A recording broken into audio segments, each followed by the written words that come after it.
नमस्कार विद्यार्थी मित्र हो. आपण इयत्ता 11वी शास्त्रमध्ये प्रवेश घेतलेला आहे. त्याबद्दल आपणा सर्वांचं मी प्रथमतः स्वागत करतो. 10वीला चांगले मार्क्स मिळवलेत, असेच मार्क्स 12वीलाही मिळवावेत अशी अपेक्षा व्यक्त करतो. आणि आज या ठिकाणी मी सायन्स आणि बायोलॉजी या विषयाबद्दल थोडीशी प्रस्तावनावाचा माहिती आपल्याला देत आहे. आज सायन्स या फॅकल्टीला भरपूर महत्त्व आहे. सायन्स म्हणजे काय हे आपल्याला अगोदर माहीत पाहिजे.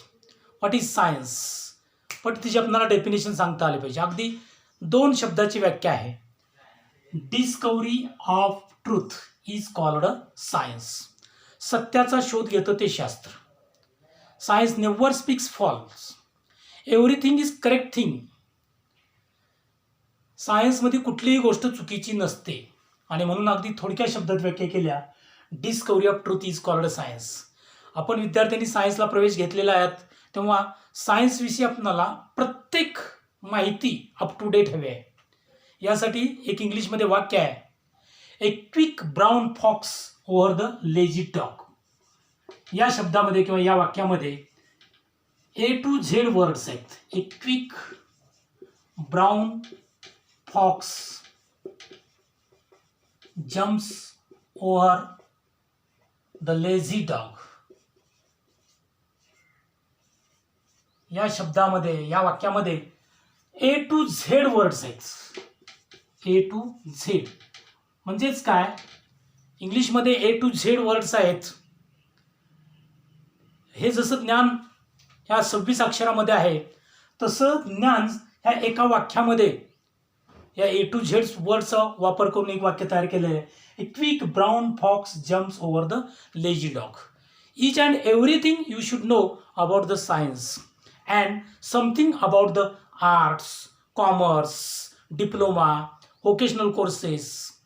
Means you should be perfect in the science.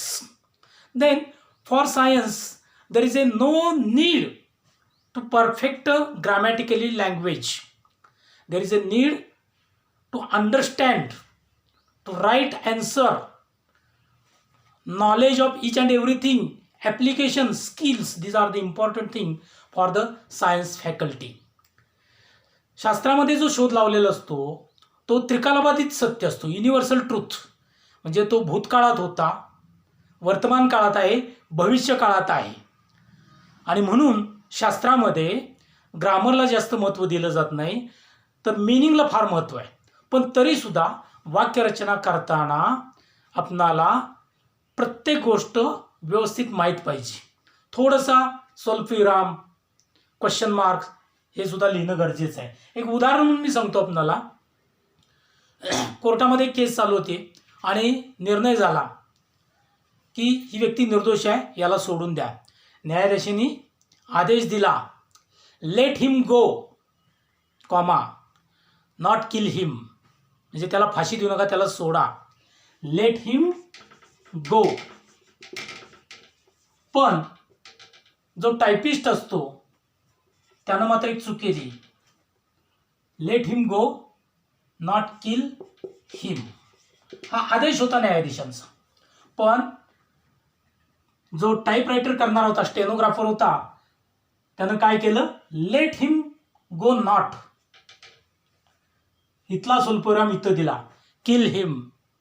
आणि एका निर्दोष व्यक्तीला फाशी द्यावं लागलं केवळ एका स्वल्पविरामामुळं. असं होता कामा नये. म्हणून थोडंसं ग्रामॅटिकल शब्द वगैरे व्यवस्थित पाहायला शिका. त्याचबरोबर सायन्सला पास होणं फार सोपं असतं, पण मेरिटमध्ये येणं फार अवघड असतं. म्हणून पहिल्या दिवसापासून सायन्स अभ्यास फटाफट करायला शिका. अगदी कुठल्याही तुम्हाला शाखेला पुढे जायचं असू द्या, मेडिकल असू द्या, इंजिनिअरिंग असू द्या, ॲग्रिकल्चर असू द्या, किंवा अगदी UPSC MPSC परीक्षा असू द्या, काही असू द्या, बेसिक नॉलेज मिळवायचं असेल तर 11वी 12वी परफेक्ट केलं पाहिजे.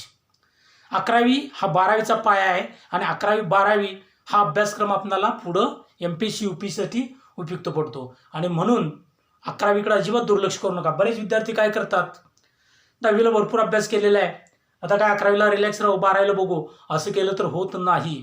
म्हणून सर्व विद्यार्थ्यांना माझी एक रिक्वेस्ट आहे की पहिल्या दिवसापासून अभ्यासाला सुरुवात करा.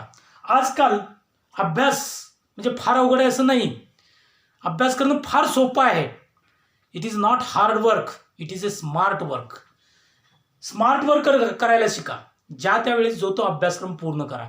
आणि याच्यामध्ये मार्क्स मिळवणं सुद्धा फार सोपं आहे. का सोपं आहे? काही थोड्या ट्रिक्स मी तुम्हाला सांगतो. अंडरस्टँडिंग महत्त्वाचं आहे.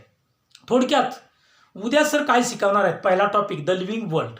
आज फक्त अर्धा तास एक पहिली 4 पानं लिव्हिंग वर्ल्डची वाचून काढा संध्याकाळी. भले तुम्हाला समजू अगर न समजू, 10% समजू द्या, 20% समजू द्या. ज्या दिवशी सर लेक्चर देणार आहात त्यावेळेस पुन्हा तुम्ही वर्गात त्या पुस्तकाकडे बघा. काय लेक्चर दिलं, काय शिकवलं, कुठले डिफिकल्ट वर्ड्स आहेत, ग्रामॅटिकली काय कन्स्ट्रक्शन सेंटेन्स आहेत, काही शास्त्रज्ञांची माहिती आहे, ही तिथं समजेल. 2 वेळा झालं. आणि त्याच दिवशी संध्याकाळी घरी गेल्यानंतर पुन्हा एकदा शिकवलेला भाग वाचून काढा.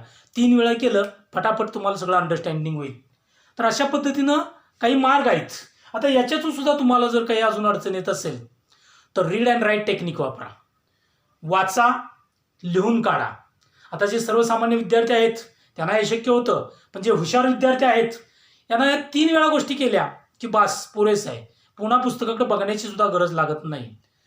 आता हे सांगण्याचं कारण असं की आता आपल्या वर्गामध्ये 95, 96, 97, 98% सुद्धा मुलं असणार आहेत आणि 50, 52, 55% सुद्धा मुलं असणार आहेत. आणि मग टीचिंग करताना सर्वांना समावेशक पद्धतीनं शिकवलं पाहिजे, सर्वांना बरोबरीनं घेऊन गेलं पाहिजे. हाय लेवलनं जर टीचिंग सुरुवात केली तर 50 ते 60% मुलं जे आहेत त्यांच्या डोक्यावरून जातं, ती खिडकीतून बाहेर बघत बसतात. आणि मग सर्वसामान्य विद्यार्थ्यांच्या लेवलनं जर शिकवलं तर अतिहुशार असणारी मुलं काय म्हणतात, सर किती स्लो चाललेत, किती सिंपल शिकवतात, आणि मग ते खिडकीतून बाहेर बघत बसतात. तर या सगळ्यांचा सुवर्णमध्य साधून 75-80% विद्यार्थी समोर आहे हे पाहून आम्ही शिकवण्याचा प्रयत्न करतो, सुवर्णमध्य साधतो. आणि मग यात काही मुलं स्लो लर्नर असतात, काही मुलं फास्ट लर्नर असतात, काही मीडियम असतात. आणि मग आपण कुठल्या कॅटेगरीमध्ये आहोत हे थोडंसं पडताळून पाहायचं आणि अभ्यास करायचा. आता इथे एक सांगण्याची गोष्ट महत्त्वाची आहे, म्हणजे कुणीही आपणाला स्वतःला कमी लेखू नये. कारण प्रत्येकाला मेंदू सारखाच आहे, त्याचा व्हॉल्यूम सारखाच आहे, त्याचं वजन सारखंच आहे, त्याच्यावरती असणाऱ्या गायरे आणि सुलसी, रिसेस आणि फरोज सारख्याच आहेत. त्याचा आपण वापर किती करतो याच्यावरती आपली हुशारी अवलंबून असते. आपणाला परमेश्वरानं दिलेली फार मोठी देणगी आहे मेंदू, म्हणजे त्याचा फक्त वापर व्यवस्थित करा. आणखीन एक इथं सांगावं असं वाटतं की आत्ताच तुम्ही एक ठरवा, मला आयुष्यात काय व्हायचं आहे. मोठी स्वप्न मनाशी बाळगा. खरंच परमेश्वरानं मानवाला स्वप्न पाहणं ही दिलेली फार मोठी देणगी आहे. A greatest capacity to human being is dream. म्हणजे स्वप्न पहा, मोठी स्वप्न पहा आणि ती स्वप्न सत्यात उतरण्यासाठी प्रयत्न करत राहा. स्वप्न सत्यात उतरायची असतील तर स्वप्नही पाहिलीच पाहिजेत. छोटी मोठी स्वप्न पाहू नका. आयुष्यात काहीतरी मोठं व्हायचं आहे, काही आदर्श डोळ्यापुढे ठेवा. आत्ताच मोठमोठे लोक कशी घडली ते तिथंपर्यंत पोहोचतात, मग आपण का पोहोचू शकत नाही, या दृष्टीनं तुम्ही प्रयत्न करत राहा. याच्यासाठी सायन्स पाहिजे असं काही नाही. आर्ट्स असू द्या, कॉमर्स असू द्या, सायन्स असू द्या, कुठल्याही क्षेत्रातून आपणाला आपलं करिअर घडवता येतं. त्या दृष्टीनं सायन्सबद्दल थोडंसं जागृत राहा आणि प्रयत्न करत राहा. त्यानंतर आपण बायोलॉजी विषय मी शिकवतो, त्या संदर्भात थोडक्यात माहिती सांगतो. बायोलॉजी हा शब्दाची फोड जर आपण पाहिली तर त्या ठिकाणी 2 वर्ड्स आहेत, बायो अँड लॉगस. याच्यापासून शब्द तयार झालाय biology. Bio means living, that is living things, and logos means study of living things. आणि म्हणून थोडक्यात व्याख्या जी आपण करतो, study of living things is called as the biology. आता बायोलॉजी या विषयामध्ये अनेक शाखा आहेत. आता तुम्ही 12वीला 11वीला फक्त यातले 2च शाखा थोडक्यात तुम्हाला शिकवल्या जातात, बॉटनी अँड झूलॉजी. वनस्पतीशास्त्र बॉटनी आणि झूलॉजी प्राणीशास्त्र. जसजसं आपण पुढे जाईल तसतसं याच्यात अनेक डीपमध्ये ब्रँचेस आहेत. Botany, zoology, it is a again vast knowledge distributed in number of the branches. आता आपण 11वी सायन्सला प्रवेश घेतलेला आहात. 11वीला आपल्याला सध्या दोन्ही ग्रुप आहेत, 12वीला गेल्यानंतर मात्र आपण बायोलॉजी किंवा मॅथ्स हा विषय ठेवतो. तो पुढचा भाग आहे. त्यावेळेस आपण आता काय करिअर निवडले त्या दृष्टीने आपण अभ्यास करायचा आहे. पण कुठल्याही विषयाकडे दुर्लक्ष करू नका. दोन्ही विषय हे शास्त्राचेच आहेत. बायोलॉजी आणि मॅथमॅटिक्स दोन्ही विषयाला समान वेळ द्या, समान न्याय द्या, तरच त्याचा आपल्याला फायदा होणार आहे. आपण जर 12वीत गेला आणि भूगोलसारखा विषय घेतला, it is not subject of science. It is additional subject whose are poor in the biology, whose are poor in the maths. But if you have kept both groups, maths and biology, it is too much beneficial after 12th standard for getting the admissions in different faculties. So be careful about the all science subjects. आता थोडक्यात biology या विषयाचं महत्त्व आपण काय म्हणतो, biology घेतलं की आपल्याला मेडिकलला जाता येतं. पण नुसतं मेडिकल नाही तर कितीतरी व्हास्ट नॉलेज आहे. MBBS सोडून द्या तुम्ही, फार मोठं महागडं शिक्षण आहे असं वाटतं लोकांना. पण MBBSला सुद्धा जर प्रवेश घ्यायचा असेल तर काही अवघड नाही. आत्तापासून पहिल्या दिवसापासून NCERTची पुस्तकं फॉलो करा. ज्यांना IIT आणि नीट क्रॅक करायचे आहे किंवा JEE आणि नीट परीक्षा क्रॅक करून IIT आणि मेडिकलला जायचं आहे, त्यांनी पहिल्या दिवसापासून CBSEची पुस्तकं खरेदी करा आणि अभ्यासाला सुरुवात करा.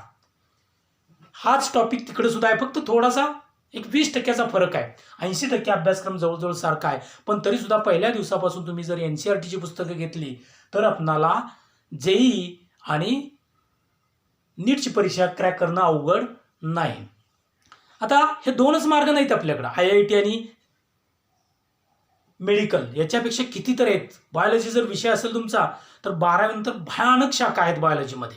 थोडक्यात MBBS नाही झालं तर MBBS डॉक्टरच्या इक्वली आपल्याला अनेक कोर्सेस आहेत. BSc, MSc, त्यात PhD करून करता येतात. BSc म्हणजे मेडिकलच्या याच्यातल्या BSc आहेत, भरपूर आहेत. उदाहरणार्थ डायलिसिस, BSc डायलिसिस म्हणजे किडनीचं काम कसं चालतं, डॉक्टरच्या बरोबरीने काम करणारा हा माणूस मोठमोठ्या हॉस्पिटलमध्ये असतो. नॅचरोपॅथी, निसर्गोपचार पद्धती, स्वतंत्र हॉस्पिटल आहेत या लोकांचे. 12वी नंतर मेडिकलला प्रवेश नाही मिळाला म्हणून त्यांनी नॅचरोपॅथी BSc केली, नॅचरोपॅथी MSc केली, नॅचरोपॅथी PhD केली, डॉक्टरेट करून मोठमोठे हॉस्पिटल्स काढलेले आहेत. आणि अशा लोकांची आज भरपूर मागणी आहे. त्याच्यानंतर न्यूट्रियस्ट अँड डायटिशियन्स म्हणजे आहाराविषयी सुद्धा मार्गदर्शन करणारे कितीतरी डॉक्टर आहेत. दुसरा विचार केला तर नर्सिंग हा फक्त स्त्रियांसाठी मर्यादित नाही, तर अगदी मुलांच्यासाठी सुद्धा नर्सिंग हा कोर्स फार महत्त्वाचा आहे. आणि याच्यामध्ये नर्सिंगशिवाय हॉस्पिटलची कामं चालत नाहीत. नर्सिंगच्या कोर्सनंतर मोठ्या प्रमाणात मोठमोठ्या हॉस्पिटल्समध्ये जॉब्स असतात, चांगले पगार्स असतात आणि फॉरेनला तरी मोठ्या प्रमाणात नर्सिंगची मागणी आहे. त्याच्यानंतर स्पीच थेरपी आहे. अशा अनेक कोर्सेस आहेत. जेनेटिक केअर म्हणतो आपण स्पीच थेरपीमध्ये जे घेतली जाते. त्याच्याचबरोबर फिजिओथेरपिस्ट आहेत, कार्डिओव्हॅस्क्युलरिस्ट आहेत. आपण हॉस्पिटलमध्ये जातो, डॉक्टर सांगतात ECG काढावं लागेल, ECGचं मशीन हँडल करणारा जो असतो तो कार्डिओलॉजिस्ट क्षणात आपल्याला ECG काढून देतो, तो सुद्धा डॉक्टरच्या बरोबरीनं काम करत असतो. त्याच्यानंतर फिशरी सायंटिस्ट आहेत, व्हायरॉलॉजिस्ट आहेत. व्हायरॉलॉजिस्ट आत्ता पाहतोय आपण, Covid, it is a viral, COVID-19, corona आणि COVID-19 हा कोरोनातलाच COVID-19 2019 आलेला आहे म्हणून त्याला नाव काय दिलेलं आहे, COVID-19. तर त्याचा अभ्यास करणारे स्वतंत्र आहेत व्हायरॉलॉजिस्ट. बॅक्टेरिओलॉजिस्ट आहेत, बॅक्टेरियांचा अभ्यास करणारे. मग त्या बॅक्टेरियामध्ये काही बॅक्टेरिया हार्मफुल आहेत, काही युजफुल बॅक्टेरिया आहेत, त्याचा अभ्यास करणार आहेत. याच्याबरोबर तुम्ही 12वी झाल्यानंतर कितीतरी नवीन आता ब्रँचेस आलेले आहेत. आपल्या शिवाजी युनिव्हर्सिटीमध्ये आहेत, सांगलीतल्या वेगवेगळ्या कॉलेजेसमध्ये आहेत. अगदी प्लेन BSc मध्ये तुम्ही नॅनो टेक्नॉलॉजीसारखा विषय घेतलात, बायोटेक्नॉलॉजी विषय घेतला, बायोकेमिस्ट्री विषय घेतला. आपल्याच भिलवडी शाळेतील कितीतरी विद्यार्थी हे विषय घेऊन BSc MSc PhD करून आज मोठमोठ्या ठिकाणी जॉबमध्ये आहेत, फॉरेनला आहेत. कितीतरी असे विषय आहेत की तिथं आपल्याला संधी मिळू शकते. त्याच्यानंतर ॲग्रिकल्चरिस्ट आहेत, फूड सायन्सेस आहेत, प्लांट सायंटिस्ट आहेत. आता याच्याबरोबर आणखी एक महत्त्वाची ब्रँच म्हणजे ॲग्रिकल्चर. ॲग्रिकल्चरला तर आज रोजी मोठ्या प्रमाणात स्कोप आहे आणि त्याच्यासाठी आपण आपली CET परीक्षा जरी दिली तर त्याच्यातून आपण ॲग्रिकल्चर या फॅकल्टीत जाऊ शकतो. ॲग्रिकल्चर फॅकल्टीमध्ये 10 कोर्सेस आहेत. प्लेन ॲग्रिकल्चर आहे, बेटेक ॲग्रिकल्चर आहे, फॉरेस्ट आहे, फिशरी आहे, हॉर्टिकल्चर आहे, कुठल्याही शाखेला आपल्याला प्रवेश मिळतात. पण ॲग्रिकल्चरिस्ट झाल्यानंतर किंवा BSc ॲग्रिकल्चर झाल्यानंतर MSc ॲग्रिकल्चर करू शकता तुम्ही. त्याच्यातून तुम्हाला वेगवेगळे कोर्सेस घेता येतात. आता ही जी मुलं असतात BSc ॲग्री झालेली, ही मुलं मात्र MPSc UPSC परीक्षेला तग धरून राहतात. त्याचं कारण बेसिक सगळं नॉलेज आपणाला ॲग्रिकल्चरमधून मिळत असतं. आणि म्हणून ॲग्रिकल्चरिस्ट या फॅकल्टीला सुद्धा CET परीक्षेमधून आपल्याला स्कोप मिळवता येतो. तर अशा पद्धतीनं हे काही ठराविक कोर्स येत आहेत. त्याचबरोबर अगदी तुम्हाला कुठे नाही प्रवेश मिळाला, D फार्मसी करा, मेडिकल स्टोअर्स आहेत. B फार्मसी जर केलं तुम्ही एंट्रन्स एक्झाममधून, M फार्मसी केलं, आज एवढ्या मोठ्या कंपन्या आहेत, प्रत्येक कंपन्यामध्ये आपल्याला या D फार्मसी, M फार्मसी करून आपल्याला B फार्मसी, M फार्मसी करून आपल्याला संधी मिळते. तर अशा अनेक शाखा बायोलॉजी या सब्जेक्टमधून आपल्याला मिळत असतात. आता दुसरा एक मुद्दा सांगायचा म्हटलं तर याच्यानंतर महत्त्वाचं काय असेल तर अनेक परीक्षा ज्या आपण देतो MPSc UPSCच्या, त्यासाठी बायोलॉजीचा मोठ्या प्रमाणात उपयोग होतो. याच्यामध्ये फॉरेस्ट्री प्रोफेशनल कोर्सेस जे आहेत त्याला एक महत्त्वाचं स्थान आहे. वनीकरण विभाग, फॉरेस्ट ऑफिसर, फॉरेस्ट रेंजर, एक एक जिल्हा त्याच्यामध्ये ताब्यात होतो. मोठे अधिकार अशा व्यक्तीकडे असतात. पण याच्यासाठी मात्र आपल्याला MPSc आणि UPSC परीक्षा द्याव्या लागतात. आता MPSc UPSC ही केंद्र सरकारकडून परीक्षा घेतली जाते.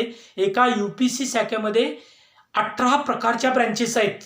पुन्हा त्या 18 मध्ये IAS, Indian administrative service, IPS, Indian police services आहेत, IFS, इंडियन फॉरेस्ट सर्व्हिस आहेत. त्याच्यानंतर आणखीन IFS, Indian foreign services, Indian reserve bank services, IRS, 18-19 शाखा आहेत. आणि त्यासाठी UPSC खरोखर फार महत्त्वाचं क्षेत्र आहे की ज्याच्यामध्ये तुमच्याकडं अधिकार भरपूर असतात. साधं एक उदाहरण जर घेतलं, एक जिल्हाधिकारी असेल तर तो पूर्ण जिल्ह्याचा मालक असतो. आणि त्यावेळेस रस्त्यावरून एखादा खासदार, आमदार नव्हे, धीरूभाई अंबानी जरी आले पुढे किंवा त्यांचा मुलगा जरी आला तर त्यांची गाडी बाजूला ठेवून अगोदर कलेक्टरची गाडी पुढे सोडावी लागते. आणि त्यासाठी UPSC तुम्हाला लक्ष केंद्रित केलं तर अधिकाराच्या नोकऱ्या तुम्हाला मिळवता येतील. भयानक मोठे अधिकार या क्षेत्रामध्ये आहेत. UPSC सारख्या परीक्षा जर आपण क्रॅक केल्या तर मोठमोठ्या अधिकाराच्या नोकऱ्या मिळू शकतात. आणि हे क्लास 1 ऑफिसर म्हणून यांच्याकडे पाहिलं जातं. त्याचबरोबर MPSC या राज्य सरकारकडून परीक्षा घेतल्या जातात.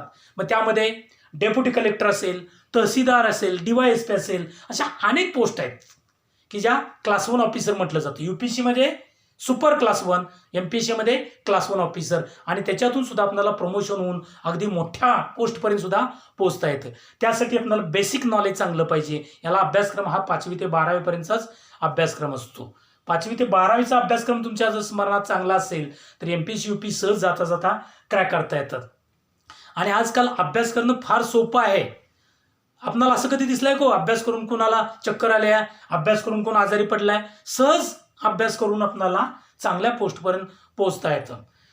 आता आज तुम्हाला मी माझ्या व्हॉट्सअप चॅनेलवरून काही ब्रँचेस किंवा काही फादर्स ऑफ बायोलॉजी म्हणून दिलेले आहेत, ते वाचा, त्या ब्रँचेस पहा. त्याच्यामध्ये आपणाला लक्षात येईल की किती नॉलेज आहे बायोलॉजीमध्ये. एवढं डीप नॉलेज आहे. ही नुसतं ओव्हरलुकिंग आता आपण पाहतोय.